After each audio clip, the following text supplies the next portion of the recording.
He has maintained his position. He has maintained his position of innocence from day one. I am not saying that he is, because I understand that there was a report to that effect. Guys, welcome back to the channel. Hope you're all doing good. Hope you're all okay. Hope you're all blessed. Today I want to talk about the high-profile murder case of Joylan Silvera'S. He made his first court appearance today. No media or family members were allowed in the court during this hearing.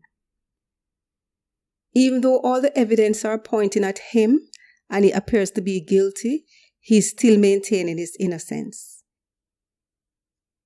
Here are some facts that we know about the case. On November 10, 2023, the officers who went on the scene saw no signs of murder being committed at the couple's home. Therefore, they reported that Melissa Silvera'S died in her sleep. And these were the same officers who requested that a post-mortem be conducted to determine the cause of death. This means the crime scene was properly staged to make it look like a natural death.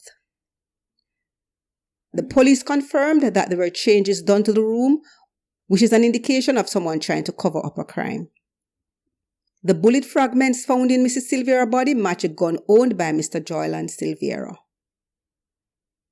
Other charges apart from murder will be laid against Mr. Silvera'S as the case progresses.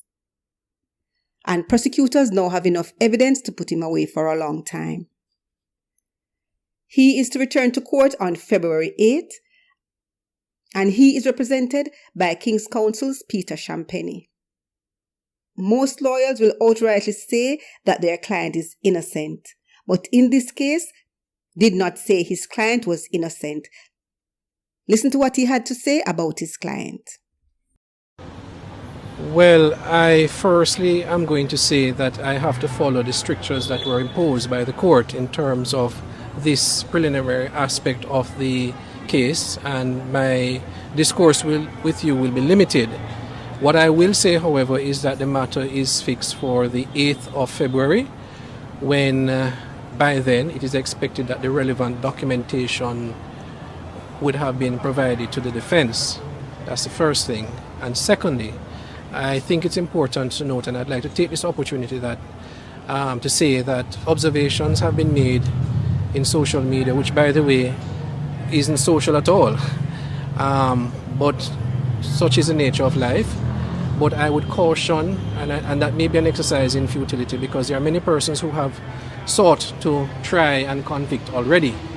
And that's unfortunate, and I will not go beyond that. And just to say that the file is incomplete, and there is a particular document that we need to inspect to determine the way forward in the way of an application for bail for Mr. Silvera'S. Beyond that, myself and Ms. Patrice Riley, who represent Mr. Silvera'S, would not want to comment and go into the details and intricacies of the matter, because that would be simply adding fuel to fire and to cause the public discourse to go on. And again, I think it's important that irrespective of your views, there are young children involved, and it is a very, very, very difficult time for these 3 children. I think that's being euphemistic, and I am asking the public, I'm pleading, maybe again an exercise in futility, but to exercise some level of restraint, not barring anyone from their constitutional right of freedom of expression and so on. But the life and the role of a defense lawyer is to provide defense. Everybody, every person, every citizen has a right to an attorney. And once we are in receipt of full disclosure, then we'll be able to determine how we treat this matter going forward. Thank you very much. Understandably, very apprehensive, very concerned, and as one would expect. Beyond that, again, I would not want to say anything at this stage. And he maintains that he's innocent of the charge?